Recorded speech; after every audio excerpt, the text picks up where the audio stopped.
Dahil nga rin tapos sa sikulugan sa pag-aasintada, palitada at saka nga pagpapakinis itong tangke ay ito naman paglalagay ng waterproofing tong ginawa niya.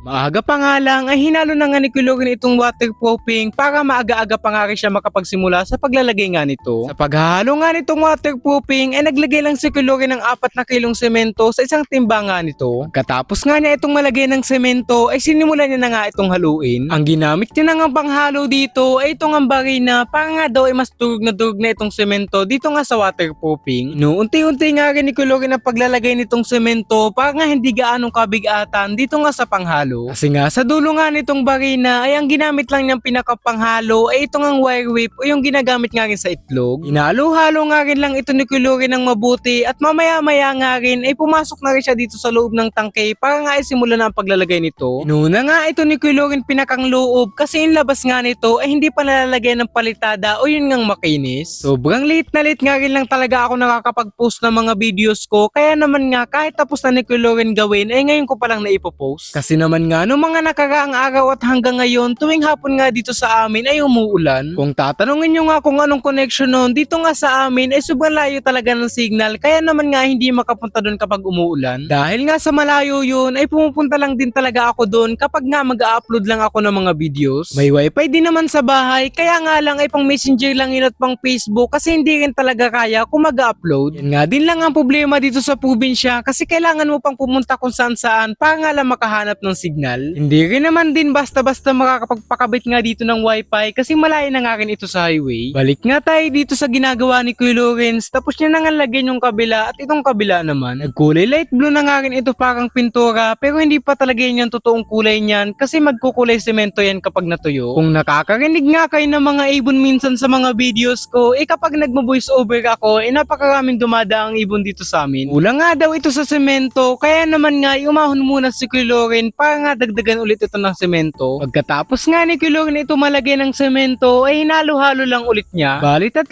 pato nga pala ito, 3 beses pupunasan ng waterproofing para nga daw ay mas makapal. At dahil nga sa tuyo na yung una niyang linagay ay nagpanibagong patong na ulit dito si Kuya Lawrence. At bago nga din ang lahat ay gusto ko munang i-shoutout si Ariel Temporal na lagi nga doon nanonood ng mga vlogs ko. Maraming salamat nga sa'yo at sobrang na-appreciate ko talaga yung support mo. Hindi nga lang din kay Ariel kasi maraming salamat din po sa lahat ng mga bagong followers ko nga dito sa TikTok. Minsan nga rin talaga, tinatabad din talaga ako magawa ng content pero pag nakikita ko kayo na nagpa-follow at nakikita ko yung mga comments nyo, natatagkalagin talaga yung katamaran ko. Ang dami ko na nga rin nakwento sa inyo pero bumalik na nga tayo dito sa ginagawa ni Kuya Lawrence. Natapos na nga rin siya sa paglalagay ng pangalawa nito at papatuyuin muna ito at mamaya babalikan para nga sa ikatlong layers. Mga 1 oras nga rin na pagpapatuyo nito ay okay na kaya naman nga ipinatungan na ulit ni Kuya Lawrence ng huling patungan nitong waterproofing. Pati nga din pala itong pinakang flooring nito ay pupunasan din kasi para hindi nga daw talaga tumulas yung tubig. Dahil nga rin tapos na rin itong mga pader ay inubos na nga ni Kuya Lawrence ipunas dito sa pinakang flooring itong ang waterproofing. Yang kinatatayuan nga ng hagdan ay pupunasan din yan pagkatuyo nga nitong kabila at pwede ng apakan. Nakatulog nga rin ako ng hapon at pagising ko nga at pagpunta ko dito sa tangke ay nakapagkabit na sila Kuya Lawrence ng slab. Ito nga yung bubuhusan ng semento para nga maging pinakang ibabaw nitong tangke. Hanggang dito na nga lang din muna, update ko na nga lang din kayo sa mga iba pang gagawin dito.